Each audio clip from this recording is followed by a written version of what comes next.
Everyone, welcome to vision MPTT 2020। आज हम बात करने जा रहे हैं आपके पौधों का वर्गीकरण। ओके, इसके पहले हमने क्या आवाज से रिलेटेड क्या चीजें देखी, आवाज की क्या विशेषताएं की, ठीक है ना, कहाँ किस तरीके के आवाज पाए जा रहे थे, इस तरीके की क्या हमने चीजें डिस्कस की हुई हैं। अब हम बात करेंगे आपके पौधों के वर्गीकरण को लेकर के। इसे हमने क्या 3 पार्ट्स में डिवाइड किया है, ठीक है ना। जो आकार के आधार पर अगर बात की जाती है पौधों के वर्गीकरण की, तो यहाँ पर कितने हैं, 3 तरीके के, शाख है, झाड़ी और वृक्ष है। इनको हमने ऑलरेडी 4th क्लास की जो आपकी ईवीएस की बुक थी उसको भी हमने क्या डिस्कस किया हुआ था, ठीक है ना। उसमें हमने देखा था जो शाख है वो क्या कहलाती है। शाख क्या कहलाती है, ऐसे पौधे जिनका जो तना होता है वो हरा और कैसा होता है, कोमल होता है, नाजुक होता है, ठीक है ना, वो आपकी कहलाती है शाख। जैसे एग्जाम्पल आपके धनिया हो गए, मेथी हो गए, पालक हो गए, ठीक है ना। अगर बात की जाती है झाड़ी की, ठीक है ना, तो झाड़ी की क्या विशेषताएं हैं, आप सभी जानते हैं इसका जो तना है वो कठोर होता है, ठीक है ना, बट इतना मोटा नहीं होता जितना मोटा वृक्ष का होता है। इसकी जो हाइट होती है वो क्या होती है, ज्यादा नहीं होती है, मीडियम होती है, ठीक है ना। और क्या होगा इसमें, इसमें जो शाखाएं निकलती हैं वो क्या है, तने से लगी हुई निकलती हैं, ठीक है ना। और इसकी जो एग्जाम्पल्स है आपके गुलाब है, नींबू है, मेहंदी है, गुड़हल है, आप क्या है इनसे बाखूबी परिचित है।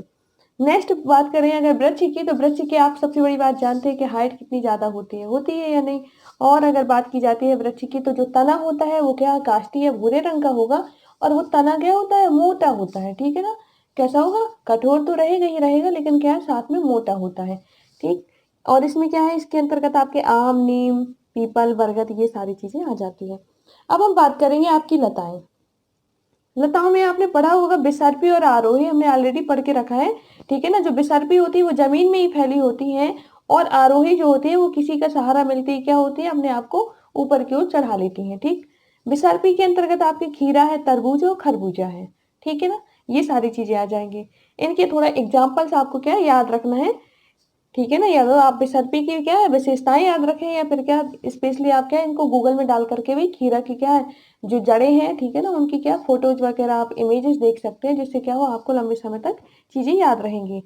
अब अगर बात की जाती है आपके आरोही में, ठीक है ना, जो क्या है किसी का भी सहारा पा करके ऊपर चढ़ जाती है, ठीक है ना, किसी पेड़ का सहारा पा करके, कोई खंबा अम्बा लगा दिया जाए, कोई लकड़ी की डंडी अंडी लगा दी जाए, ठीक है ना। इस तरीके से क्या है, जैसे उन्हें क्या है सहारा मिला वो ऊपर टंग जाती है। जैसे आपके मटर हो गए, अमरबेल हो गए, मनी प्लांट हो गया। अमरबेल की बात की जाए तो हम ऑलरेडी पढ़ चुके हैं, ये किस तरीके के होते हैं, आपके ये परजीवी के अंतर्गत आते हैं अमरबेल। क्यों, क्योंकि क्या होते हैं ये परपोषी पर डिपेंड होते हैं, परपोषी जस्ट लाइक ह्यूमन, मनुष्य क्या परपोषी है, क्योंकि वो ऑलरेडी क्या है, वो खुद ही डिपेंड है किस पर, पेड़ पौधों पर, ठीक है ना। अब हम बात करते हैं आपके क्षेत्र के आधार पर, ठीक।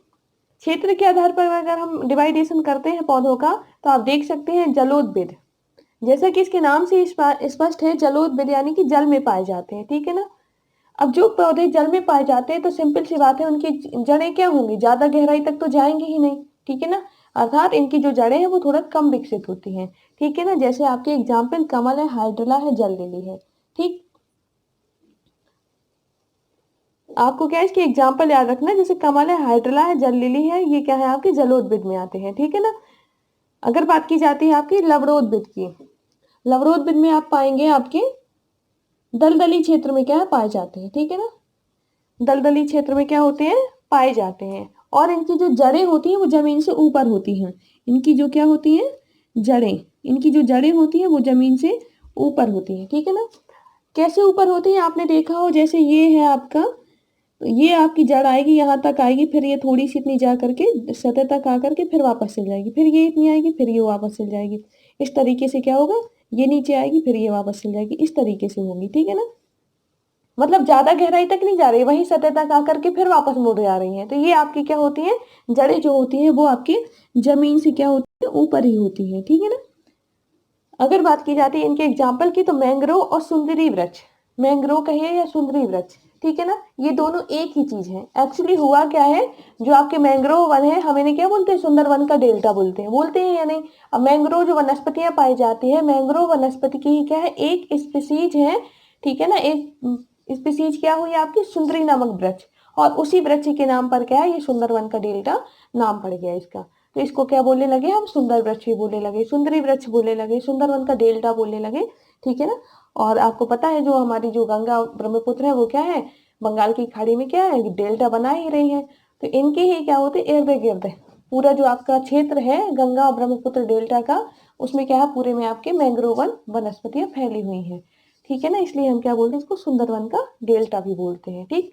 अगर बात की जाती है सुंदरवन जो है आपकी किस राज्य में है, सुंदरवन जो है आपके सुंदरी वृक्ष किस राज्य में सर्वाधिक है, तो आपके जो वेस्ट बंगाल है, पश्चिम बंगाल है, यहाँ पर सर्वाधिक पाए जाते हैं। क्यों?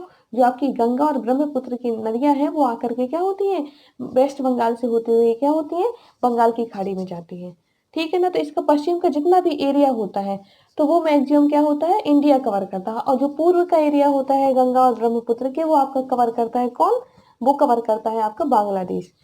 तो बांग्लादेश में ही पाए जाते हैं ये वन, और भारत में ही पाए जाते हैं। इसके अलावा और भी हैं, जैसे आपके इंडोनेशिया हो गए, ठीक है ना, ब्राजील वगैरह में भी, मलेशिया में भी, यहाँ भी पाए जाते हैं। लेकिन अगर हम भारत की बात की जाती है तो भारत में भी यहाँ पर पाए जाते हैं, और बांग्लादेश में भी, ठीक है। इस तरीके से आपको ये याद रखना है। नेक्स्ट है आपका मरुस्थलीय मरुभूमि, मरुद्भिद भी कह सकते हैं, मरु यानी कि मरुस्थल से ही है रिलेटेड, ठीक है ना। मरुस्थलीय क्षेत्रों में क्या होता है, पाए जाते हैं। अब कहाँ पाए जाएंगे, मरुस्थलीय क्षेत्रों में ही पाए जाएंगे, ठीक है ना। मरुद्भिद पौधे, इनकी जो पत्ती होती है वो छोटी होती है और कांटेदार होती है, जैसे आपका कैक्टस होती है। इनकी जड़ें क्या होती है, गहरी होती हैं, ठीक है ना। इनकी जड़ें क्या होती हैं, गहरी होती हैं। आपने रेगिस्तानी ओक के बारे में हमने पढ़ा है, जो ऑस्ट्रेलिया में पाया जाता है, ठीक है ना, वो भी रेगिस्तानी इलाके में ही पाया जाता है। पर इनकी जड़ें क्या है, बहुत गहरी होती हैं। क्यों? क्योंकि उन्हें जब तक पानी नहीं मिल जाएगा वो वहां तक नीचे तक जाएंगी, ठीक है ना, उस मिट्टी तक जाएंगी जहां तक उन्हें पानी ना मिल जाए, ठीक है। इस तरीके से इनकी जड़ें बहुत गहरी होती हैं, और इनकी जो पत्तियां होती है वो कांटे के रूप में होती हैं। अगर इसकी एग्जाम्पल देखें तो आपके नागफनी है, यूबोफिया है, ठीक है ना। नेक्स्ट अगर बात करते हैं समोद्भिद, समोद्भिद क्या कहलाता है आपका, खेती योग्य जमीन पर, यानी सम से ही मतलब है आपका समतल, ठीक है ना। समोद्भिद यानी कि समतल भूमि पर जो आप क्या करें, उत्पादन कर पाए, यानी कि खेती योग्य जमीन पर क्या होती है, ये समोद्भिद कहते हैं। ऐसे पौधे जो क्या होते हैं, समतल भूमि पर उगाए जाते हैं, ठीक है ना, उन्हें हम बोलते हैं समोद्भिद। जैसे आपके मक्का है, गेहूं है, धान है, बाजरा है, ये सारी चीजें क्या है, आपके समोद्भिद आते हैं। अब क्वेश्चन यहाँ कैसे आएंगे, क्वेश्चन हो सकता है आपको एग्जाम्पल दे दिए जाए, मक्का गेहूं धान किस तरीके के हैं, लवणोद्भिद है, जलोद्भिद है, सुंदरी व वृक्ष कैसे हैं आपके, लवणोद्भिद है, ठीक है ना, मरुद्भिद है, ठीक है ना, कैक्टस किस तरीके के हैं। तो आपको पता होना चाहिए कि अगर मरुस्थल में पाए जाते हैं आपके, तो वो क्या कहलाएंगे, आपके मरुद्भिद कहलाएंगे, जैसे आपके कैक्टस हैं। अगर बात की जाती है समोद्भिद की, तो वो खेती योग्य जमीन पर उगाए जाते हैं, जैसे आपके मक्का गेहूं है, तो वो आपके समोद्भिद कहलाते हैं, ठीक है ना। अगर क्या है, लवणोद्भिद है, तो आपके मैंग्रोव या सुंदरी वृक्ष कैसे हैं, आपके लवणोद्भिद हैं, ठीक। इस तरीके से आपको थोड़ा सा याद रखना है। नेक्स्ट बात की जाती है पौधे एवं उनसे प्राप्त पदार्थ, ठीक है ना। जैसे अगर बात की जाती है हमें अनाज किससे प्राप्त हो रहा है, आपके खाद्य पदार्थ जो है, जैसे मटर है, चना है, अरहर है, गेहूं है, ठीक है, इनसे अनाज प्राप्त हो रहा है। तना, ठीक है ना, तना का क्या क्या है, कौन कौन से पौधे हैं, जैसे आलू तना ही है, अदरक क्या तना है, हल्दी क्या है, तना है, और गन्ना क्या तने के ही एग्जाम्पल है, ठीक है ना।